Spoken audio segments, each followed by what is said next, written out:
இன்னைக்கு நம்ம பாராசைட் அப்படின்ற ஒரு திரைப்படத்த பத்தி தான் பார்க்க போறோம். உண்மையிலேயே ஒரு தரமான படம்ங்க. ஆஸ்கர் அவார்ட்லாம் குடுத்துருக்காங்க. அதுவும் 1 இல்ல, 2 இல்ல 4 ஆஸ்கர் அவார்ட் குடுத்துருக்காங்க. Best picture, best director, best original screen play, அப்புறம் பெஸ்ட் இன்டர்நேஷனல் ஃபீச்சர் ஃபிலிம் அப்படின்ற மாரி 4 கேட்டகரில வந்து அவார்ட் வாங்கியிருக்குது. ஆஸ்கர் விருதுகளோட 92 வருஷ வரலாறுல வந்து முதல் முறையா வந்து ஒரு வெளி படம், அதாவது வந்து சவுத் கொரியன் படம் தான் வந்து முதல் முறையா வந்து பெஸ்ட் பிக்சர் அப்படின்ற மாரியான அவார்ட வாங்கியிருக்குது. இந்த படத்த டைரக்ட் பண்ண பாங் சாங் ஹோவோட ஆஸ்கர் ஸ்பீச் கூட இப்ப வரைக்குமே ட்ரெண்டிங்ல போயிட்டு இருக்குது. அந்த அளவுக்கு ஒரு தரமான படம். இந்த படத்தோட கதைய நான் முழுசா சொல்றேன். வாங்க படத்தோட கதைக்குள்ள போயிரலாம். இந்த படத்தோட ஓப்பனிங் இமேஜ் என்னத்த காட்டுறாங்கன்னு பாத்தீங்கன்னா, ஒரு ஃபிளாட்ட காட்டுறாங்க. அதுல பேஸ்மென்ட்ல வாழ்ந்துட்டு இருக்காங்க நம்ம ஹீரோவோட குடும்பம். ரொம்ப கஷ்டத்துல வறுமையில இருக்கிறதால அங்க தான் வந்து ரெண்ட் கம்மின்றதுனால அங்க வாழ்ந்துட்டு இருக்காங்க. தம்பிக்காரன் இருக்கான் பாத்தீங்களா, அவன் வந்து வைஃபை கூட கிடைக்கல அப்படின்ற மாதிரியான ஒரு நிலைமையில இருக்குது. கீழ் தளம்ன்றதுனால வந்து வைஃபை எல்லாம் கிடைக்கல. அவன் வந்து அலைஞ்சிட்டே இருக்கான். ஏதாவது கிடைக்காதா அப்படின்னு சொல்லிட்டு அந்த மாதிரியான ஒரு வறுமையான நிலையில இருக்கிறாங்க. இந்த நேரத்துல வந்து தம்பிக்காரனோட ஃப்ரெண்டு வந்து வரான். டேய் நான் வந்து ஃபாரின் போறேன்டா படிக்கிறதுக்கு. அதனால நான் ஒரு டியூஷன் எடுத்திருந்தேன். அந்த வேலையை வந்து நீ பாத்துக்கிறியா அப்படிங்கும்போது, டேய் நான் படிப்பே முடிக்கலையேடா. என்கிட்ட தான் சர்டிபிகேட்டே இல்லையடா அப்படின்ற மாதிரி சொல்லும்போது, ஏய் ஃபேக்கா ஏதாவது பண்ணிக்கடா நான் கிளம்புறேன் அப்படின்னு சொல்லிட்டு ஃப்ரெண்டுக்காரன் கிளம்பிடுறான். இப்ப டியூஷன் இவன் எடுக்கணும். அதுக்காக என்ன பண்றான்னு பாத்தீங்கன்னா, தங்கச்சி கிட்ட ஹெல்ப் கேட்கறான். தங்கச்சியுமே வந்து இத ஃபேக்கா ரெடி பண்ணி சூப்பரா வந்து அவனுக்கு சர்டிபிகேட் எல்லாம் ரெடி பண்ணி கொடுத்து அனுப்பிச்சு விட்டுறான். இப்ப இவன் என்ன பண்றான்னு பாத்தீங்கன்னா, அங்க பணக்கார ஃபேமிலி இருக்குது பாத்தீங்களா, அவங்க வந்து ரொம்ப கோடீஸ்வரங்க போல் இருக்குது. லட்சக்கணக்கில் சொத்து இருக்குது. அதனால வந்து பயங்கர ஒரு எலிட் பீப்பிள் போல் இருக்குது. அந்த இடத்துக்கு வந்து இவன் பார்த்ததுமே வந்து பிரம்மாண்டமா இருக்குது அப்படின்னு சொல்லிட்டு ஆச்சரியப்படுறான். சோ இப்ப டியூஷன் எடுக்கணும். குட்டி பொண்ணுக்கு வந்து அவன் டியூஷன் எடுக்கிறதுக்கு வந்து அவங்க செலக்ட் பண்ணிடுறாங்க. இவனை பிடிச்சிருக்கு போல் இருக்குது. சரி ஓகே, இதுக்கப்புறம் வந்து தொடர்ந்து இவனை வந்து வேலைக்கு வச்சுக்கலாம் அப்படின்ற மாதிரி சொல்றாங்க. அது மட்டும் இல்லாம வந்து என் பையனுக்கு வந்து வரையறதுக்கு ரொம்ப ஆர்வம் இருக்குது. இங்க பாருங்க ஒரு சூப்பர் பெயிண்டிங் இருக்குது பாருங்க. இது என் பையன் தான் வரைஞ்சிருக்கான் அப்படின்னு சொல்லிட்டு ஏதாவது நல்ல டிராயிங் பண்ற மாஸ்டர் உங்களுக்கு தெரிஞ்சா சொல்லுங்க அப்படின்ற மாதிரி அந்த ஓனரமா சொல்லுது. சரி ஓகே, எனக்கு ஒரு ஒரு ஃப்ரெண்ட் இருக்காங்க. அதாவது எனக்கு தெரிஞ்சவங்களோட தெரிஞ்சவங்க ஒருத்தவங்க இருக்காங்க. அவங்க கிட்ட வேணா சொல்லி பார்க்கறேன். அவங்க உங்களுக்கு செட் ஆவறாங்களா பாருங்க அப்படின்னு சொல்லிட்டு அக்கா வந்து யாருனே தெரியாத ஒரு பர்சன் மாதிரி கூட்டு வந்து இங்க வந்து ஜாயின் பண்ண வச்சிரறா. அவள வந்து சூப்பரா இவங்களை இம்ப்ரெஸ் பண்ணிடுறா. இவளோட அந்த வொர்க்லாம் வந்து இவங்களுக்கு பிடிச்சிருக்குது. அதனால வந்து அவளையும் வந்து வேலைக்கு எடுத்துக்கிறாங்க. ஆனா அவளுமே வந்து ஒரு சரியான சர்டிபிகேட் இல்லாம இவங்க ஃபேக்கா தான் இந்த பொண்ணுமே வந்து இது பண்ணிருக்குது போல் இருக்குது. இதுதான் இந்த படத்தோட டிபேட்மே கூட. இதுக்கப்புறம் என்ன ஆகுதுன்னு பாத்தீங்கன்னா, இப்ப இந்த டிராயிங் பண்ணா பாத்தீங்களா பொண்ணு, அவள வந்து ஓனர் மாக்கு ரொம்ப பிடிச்சிருக்கு போல. ஏமா என்னோட கார்ல நீ போயிட்டு டிராப் ஆயிக்கமா அப்படின்ற மாதிரி சொல்றாங்க. இதனால வந்து கார்ல போயிட்டு இருக்கும்போது இந்த பொண்ணு என்ன பண்ணுது பாத்தீங்கன்னா, உள்ள போட்டுட்டு இருக்க ஜட்டியை கழட்டி அந்த வண்டியில வச்சிருது. எதுக்காக இது பண்ணுதுன்னு தெரியல. இப்ப நம்ம ஓனர் இருக்கார் பாத்தீங்களா, அவர் வந்து இந்த ஜட்டியை வந்து பாத்துட்டு இருப்பாரு. அதை வந்து ஓனர் அம்மா கிட்ட சொல்லிட்டு இந்த மாதிரி நம்ம டிரைவர் இருக்கிறான், ரொம்ப மோசமானவனா இருக்கிறான், ஏதோ ஒரு பொண்ணு கூட வந்து தப்பு பண்ணிருக்கான் போல் இருக்குது அப்படின்ற மாதிரி சொல்லிருக்காரு. அது மட்டும் இல்லாம வந்து ஒரு ட்ரெஸ்ஸே மறக்கிறானா, இவன் வந்து ட்ரக்ஸ் ஏதாவது அடிச்சிருப்பான் போல் இருக்குது. இதுக்கு மேல இவனை வந்து டிரைவரா வச்சோம்னா நமக்கு தான் ஆபத்து. அதனால அவனை நம்ம துரத்தி விட்டுறது தான் நல்லது. வேற யாரனா வச்சுக்கலாம் அப்படின்ற மாதிரி பேசிட்டு இருக்காங்க. இதே சமயத்துல வந்து இந்த குடும்பத்துல இருக்காங்க பாத்தீங்களா, அதாவது இந்த கஷ்டப்படுற குடும்பத்துல இருக்கிறவங்க, அவங்க அப்பாக்காரருக்கு வந்து இவங்க வந்து ஒரு காஸ்ட்லியான காரை எப்படி ஓட்டணுன்றதுக்காக டெஸ்ட் டிரைவ் போறதுக்காக வந்து அங்க போயிட்டு எல்லாத்தையுமே வந்து கத்துட்டு இருக்காங்க. அப்பாக்காரருமே வந்து கிட்டத்தட்ட வந்து எல்லாத்தையுமே கத்து முடிச்சிடறாரு. அவர் அந்த காரை பத்தி எதுவுமே தெரியாது. இவங்க வாங்க போறேன்னு சொல்லிட்டு சும்மா வந்து அங்க வந்து கத்துக்கிறதுக்காக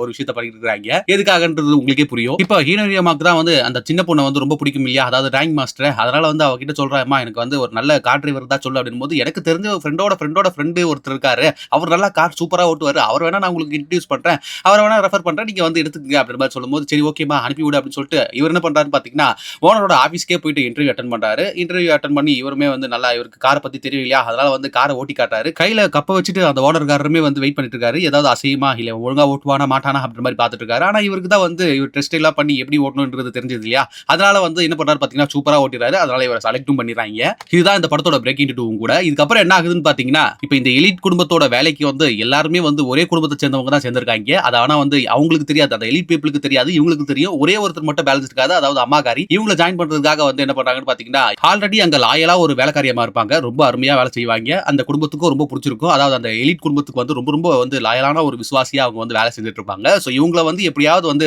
இங்க பிரிச்சு வந்து அந்த வேலையை வந்து தன்னோட அம்மாவுக்கு வைக்கிறதுக்காக என்ன பண்றாங்கன்னு பாத்தீங்கன்னா, இந்த பசங்க வந்து பிளான் போடுதுங்க. அதாவது குடும்பமே சேர்ந்து பிளான் போடுதுங்க. வந்து ஒரு பழத்தை வந்து கிட்டக்க வச்சாலே வந்து இவங்களுக்கு வந்து இருமல் தும்மல்லாம் வந்து அந்த அலர்ஜி இருக்குது. அதனால வந்து இப்ப அந்த வேலைக்காரமா வந்து தும்பிக்கிட்டே இருக்கணும்ன்றதுக்காக என்ன பண்றாங்கன்னு பாத்தீங்கன்னா, அந்த பழத்தை வந்து இவங்க வந்து ஒரு பொடியாக்கி வந்து அவங்க பக்கத்திலேயே தூவி விட்டுட்டே இருக்காங்க. இதனால வந்து தொடர்ந்து வந்து அவங்க இருமிக்கிட்டே இருக்காங்க. சாதாரண இருமல் தான். அதுக்காக போய் அவங்க என்ன பண்றாங்கன்னு பாத்தீங்கன்னா, ஹாஸ்பிடல் எடுத்துட்டு இருக்காங்க. ஆனா அவங்க பின்னாடியே போயிட்டு இந்த அப்பாக்காரர் இருக்கார் பாத்தீங்களா, கார் டிரைவரா இப்ப சேர்ந்தார் பாத்தீங்களா, அவர் என்ன பண்றாரு பாத்தீங்கன்னா, போட்டோ எடுத்து வச்சுக்கிறாரு.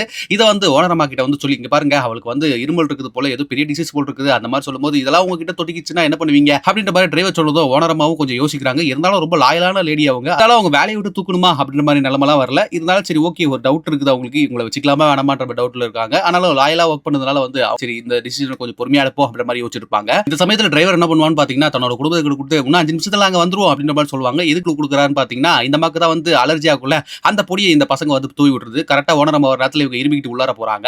இப்போ வந்து டிஷ்யூ பேப்பர் ஒன்னு யூஸ் பண்ணிருப்பாங்க இந்த இருமலை துடைக்கிறதுக்காக. அந்த டிஷ்யூ வந்து நார்மலா தான் இருக்கும். இந்த டிரைவர் இருப்பான் பாத்தீங்களா, அவன் வந்து சாசை ஊத்தி ரத்தத்தால படைஞ்சிருக்குது, அவங்களுக்கு வந்து டிபி இருக்குதுங்க அப்படின்ற மாதிரி வந்து இந்த ஓனர் அம்மா கிட்ட சொல்றான். இப்போ ஓனர் அம்மா பதறி போயிடுவாங்க. ஆஹா, இதுக்கு மேல வந்து குழந்தைகளுக்கு சேஃப் இல்ல, அதனால அந்த அம்மா வந்து வேலையை விட்டு நிறுத்துறோம் அப்படின்னு சொல்லிட்டு அவங்களே நிறுத்துறாங்க. இவங்களோட மாஸ்டர் பிளான் இதுதான். இதுதான் இந்த படத்தோட படத்தோட ஃபன் அண்ட் கேம்ஸும். அப்புறம் என்ன ஆகுது, இப்ப இவங்க அம்மாக்காரி இருக்காங்க பாத்தீங்களா, அவங்கள வந்து இங்க சமையல்காரமாவா மாத்திட்டாங்க. ஒட்டுமொத்த ஒரே குடும்பத்தை சேர்ந்த எல்லாருமே வந்து இந்த எலிட் பீப்புள் குடும்பத்துல வந்து வேலை செஞ்சுட்டு இருக்காங்க. ஆனா வந்து யாருமே வந்து சொந்தக்காரங்கன்றத காட்டிக்காம ஒர்க் பண்ணிட்டு இருக்காங்க. இதுக்கப்புறம் என்ன ஆகுது பாத்தீங்கன்னா, இந்த எலிட் பீப்புள் குடும்பம் இருக்குது பாத்தீங்களா, அவங்க என்ன பண்றாங்க பாத்தீங்கன்னா, ஏமா நாங்க வந்து ஒரு ட்ரிப் போயிட்டு வரோம், நீங்க வீட்டை பாத்துக்க பத்திரமா அப்படின்னு சொல்லிட்டு அந்த வேலைக்காரி இருக்காங்க பாத்தீங்களா, அவங்கள மட்டும் தான் சொல்லிட்டு போயிருப்பாங்க. ஆனா இங்க வேலை செய்யறவங்க எல்லாருமே வந்து ஒரே குடும்பத்தை சேர்ந்தவங்கன்றதால வந்து என்ன பண்றாங்கன்னு பாத்தீங்கன்னா, இவங்க ஏதோ தங்களோட வீடு மாதிரியே நினைச்சிட்டு இங்க படுத்துக்கிட்டு ஒருத்தரா உருள்றது என்ன, புரள்றது என்ன, அதை பண்றது என்ன, இதை பண்றது இல்லன்னு சொல்லிட்டு ஒரே ஜாலியா இருக்கிறாங்க, கூத்தடிக்கிறாங்க. குடி கூத்து குமாலன் இருக்கிற நேரத்துல என்ன ஆகுதுன்னு பாத்தீங்கன்னா, ஒரு கால் பெல் அடிக்குது. மழை பெஞ்சிட்டு ஜோரா என்ன பண்றாங்கன்னு பாத்தீங்கன்னா, முன்னாடி வேலை செஞ்சாங்க பாத்தீங்களா, அந்த வேலைக்காரி வந்து காலிங் பெல் அடிக்கிறாங்க. இந்த எல்லாரும் போய் ஒளிஞ்சுக்கிறாங்க. இந்த சமயத்துல வந்து அந்த அம்மாக்காரி இருக்காங்க பாத்தீங்களா, அவங்க மட்டுமே போயிட்டு கதவை ஓபன் பண்றாங்க. அப்ப ஓபன் பண்ணிட்டு என்ன பண்றாங்கன்னு பாத்தீங்கன்னா, இந்த மாதிரி வந்து கொஞ்சம் எனக்கு ஒரு ஹெல்ப் வேணும் அப்படின்ற மாதிரி பேசிட்டு ஒரு டோரை ஓபன் பண்றாங்க. அதாவது சீக்ரெட் லாக்கர் மாதிரி இருக்குது போல இருக்கு.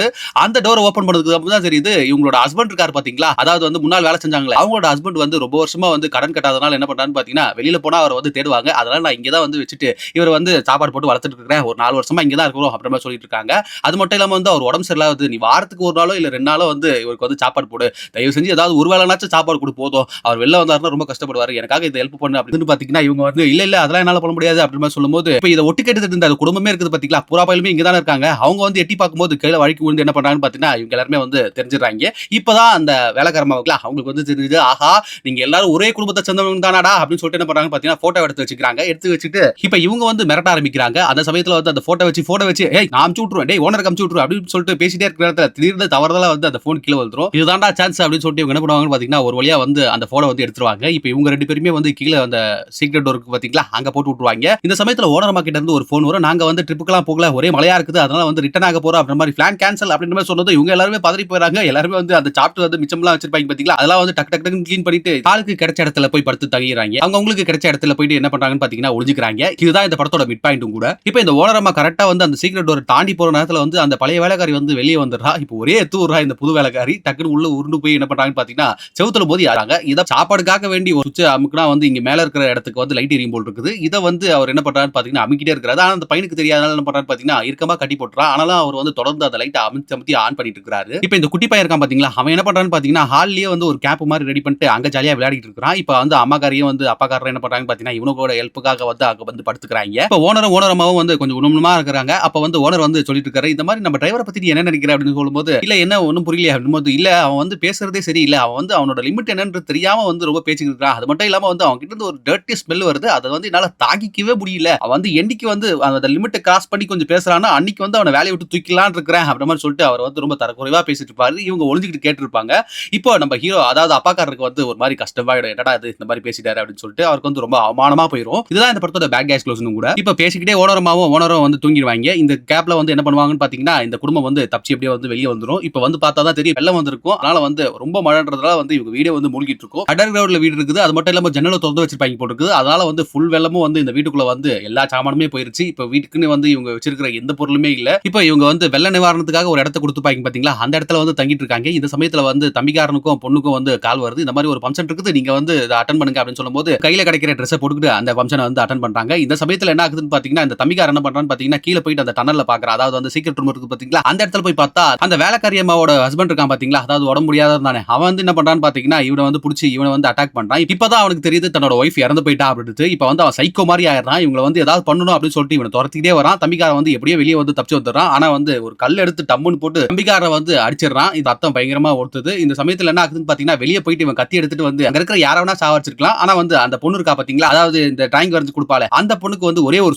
சொருகுறான். இதை பார்த்து வந்து எல்லாருமே பதறி போயிடுறாங்க. என்னடா இது சைக்கோ காரனா இருக்கிறானே அப்படின்னு சொல்லிட்டு என்ன பண்றாங்கன்னு பாத்தீங்கன்னா அம்மாக்காரி வந்து தன்னோட பொண்ணை காப்பாத்துறதுக்காக வந்து சண்டை போடுறாங்க. அப்ப வந்து அம்மாக்காரியும் கொள்றதுக்காக அவன் முயற்சி பண்ணா. அப்ப பாபிக்யூ ஸ்டஃப் பண்ற அந்த கத்தி மாதிரி இருக்கும், அதை வந்து என்ன பண்றாங்கன்னு பாத்தீங்கன்னா அவங்க வந்து ஒரே சொருவி அந்த சைக்கோத்தனமா இருந்தா பாத்தீங்களா அவனை வந்து கொண்டுறாங்க. இப்ப வந்து பொண்ணுக்கு வந்து அடிபட்டு இருக்குது. இப்ப வேலை செய்யற அம்மாக்காரியும் அப்பக்காரரும் என்ன பண்றாங்கன்னு பாத்தீங்கன்னா தன்னோட பொண்ணுக்கு தான் அடிபட்டு இருக்குது, அதெல்லாம் வந்து அந்த ரத்தத்தை வந்து புடிச்சிட்டு இருக்காங்க. அந்த சமயத்துல அந்த ஓனர் என்ன பண்றாங்க பாத்தீங்கன்னா அந்த ஓனர் திரும்ப காட்டுறான், நீ கார் சாவியை குடுறா, நாங்க இங்க இருந்து கிளம்புறோம், எங்களுக்கு நாங்க தான் சேப்பா இருக்கணும் முக்கியம் அப்படின்ற மாதிரி சொல்லிட்டு என்ன பண்றாரு பாத்தீங்கன்னா கார் சாவியை கேட்கிறாரு. இவரும் கொடுத்துறாரு. அந்த சமயத்துல கார் சாவி வந்து தூக்கி போடும் போது அந்த செத்து போனா பாத்தீங்களா சைக்கோக்காரன், அவனுக்கு பக்கத்துல இருந்தது. இந்த நேரத்துல அந்த ஓனர் என்ன பண்றான்னு பாத்தீங்கன்னா பெல்லு செட் ஆகுது அப்படின்னு சொல்லிட்டு இந்த மூக்க புடிச்சுக்கிட்டு என்ன பண்றான்னு பாத்தீங்கன்னா அந்த சாவி எடுத்துட்டு போறா. இப்ப பார்த்த அப்பாக்காருக்கு வந்து ரொம்ப டென்ஷன் ஆயிருது. ஏன்டா என்னடா ஸ்மெல்லுன்னு சொல்லிட்டு ஒரே சொருவு கத்தி எடுத்து அந்த ஓனரை குத்தி சாவடிச்சிடுறேன். இந்த சமயத்துல வந்து பையன்காரன் பாத்தீங்களா, அதாவது கல்லால கூட அடிபட்டுச்சு பாத்தீங்களா, அந்த பையன்காரன் வந்து சாகலாம் இல்ல, அவன் வந்து கோமால இருக்கிறான் போல் இருக்குது. அடிபட்டு கொஞ்சம் ரொம்ப சீரியஸான கண்டிஷன்ல இருக்கிறான். கொஞ்ச நாள் கழிச்சு அவனுமே வந்து கண்முழிக்கிறான். ஆரம்பிக்கிறான். இப்போ வந்து அம்மாகாரி அப்புறம் இந்த பையனை வந்து பரோல்ல விட்டுருவாங்க. இவங்க வந்து ஃபோர்ஜரி மட்டும் தான் பண்ணிருப்பாங்க. அதனால வந்து இவங்க மேல வந்து பெருசா வந்து குற்றமும் இல்ல அப்படின்னு சொல்லிட்டு அவங்க விட்டுட்டு இருப்பாங்க. ஆனா அப்பாக்காரர் வந்து கொலையே பண்ணியிருக்காரு. அவர் வந்து தேடிக்கிட்டே இருக்குது போலீஸ். இந்த சமயத்துல வெளியே வந்த பையன் வந்து தன்னோட அப்பாவை கண்டுபிடிக்கிறதுக்காக நிறைய முயற்சிகள் பண்ணிட்டு இருக்கான். அந்த சமயத்துல வந்து டீகோட் பண்ணும்போது அந்த வீட்டுக்குள்ள தான் அப்பா இருக்காரு அப்படின்ற மாதிரி புரிஞ்சுக்கிறான். ஏன்னா வந்து லைட்டா அமைச்சு ஆன் பண்ணி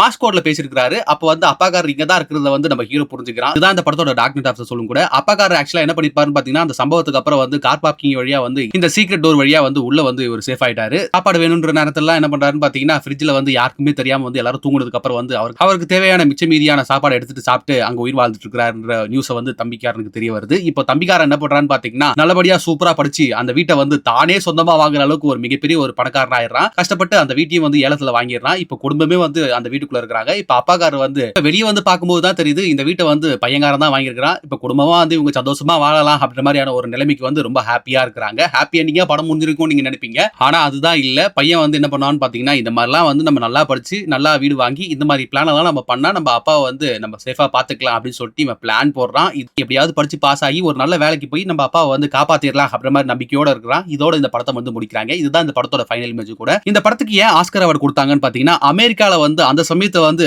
பெரும்பாலான இந்த ஒர்க்கர்ஸ் இருக்காங்க பாத்தீங்களா அவங்க வந்து இந்த மாதிரியான சூழல் நடந்திருக்கு. நிறைய வந்து கிரைம்லாம் நடந்திருக்கு. இது உண்மையிலேயே நடந்த சம்பவத்தை வந்து சாயலா இருந்ததுனால தான் இந்த படத்துக்கு வந்து ஆஸ்கர் அவார்டு கொடுத்தாங்க அப்படின்ற மாதிரி ஒரு பேச்சு புழக்கமும் இருக்குது. உண்மையிலேயே இந்த படம் உங்களுக்கு பிடிச்சிருக்கும்னு நினைக்கிறேன். இந்த படத்துக்கு என்னோட ரேட்டிங் பாத்தீங்கன்னா ஆஸ்கர் அவார்டே கொடுத்துட்டாங்க. அதனால 10 out of 10 தாங்க. உண்மையிலேயே நல்ல படம் தான். இந்த படத்தை கண்டிப்பா பார்க்கலாம். நீங்க முழுசா பார்க்கணும்னு விருப்பப்பட்டீங்கன்னா ஓடி லிங்க் வந்து நான் டிஸ்கிரிப்ஷன்ல கொடுக்குறேன். போய் பாருங்க. என்னதான் இந்த படம் வந்து ஆஸ்கர் அவார்ட்லாம் வாங்கியிருந்தா கூட இதுக்கு முன்னாடியே கே. எஸ். ரவிக்குமார் எடுத்த மின்சார கண்ணான்ற ஒரு படம் இருக்கு பாத்தீங்களா விஜய் நடிச்சாராங்க. அதே படத்தை போல லைட்டா சாயல் இருக்குன்ற மாதிரி எனக்கு ஃபீல் ஆச்சு. உங்களுக்கும் இந்த படம் வந்து மின்சார கண்ணா போல தான் இருந்துச்சு அப்படின்ற மாதிரி தோணுச்சுன்னா கண்டிப்பா கமெண்ட் பண்ணுங்க. இந்த படம் சேவ் தி கேட் வெர்ஷன்ல என்ன ஜானர்ல வருதுன்னு பாத்தீங்கன்னா ஃபுல் ட்ராம்ஃபிட் அப்படின்ற ஒரு ஜானர்ல தான் வருது. இந்த படம் உங்களுக்கு பிடிச்சிருக்கும்னு நினைக்கிறேன். தொடர்ந்து இதே போல வந்து நல்ல ஒரு கதையம்சம் கொண்ட படங்களை வந்து நான் உங்களுக்கு வந்து தொகுத்து வழங்குறேன். இந்த வீடியோ உங்களுக்கு பிடிச்சிருந்தா உங்க ஃப்ரெண்ட்ஸ் அண்ட் ஃபேமிலில கொஞ்சம் ஷேர் பண்ணி விடுங்க. இதே போல வேற ஒரு நல்ல கதையோட வர அதுவரை உங்களிடமிருந்து விடைபெறுவது நான் உங்கள் பரத்வாசன்.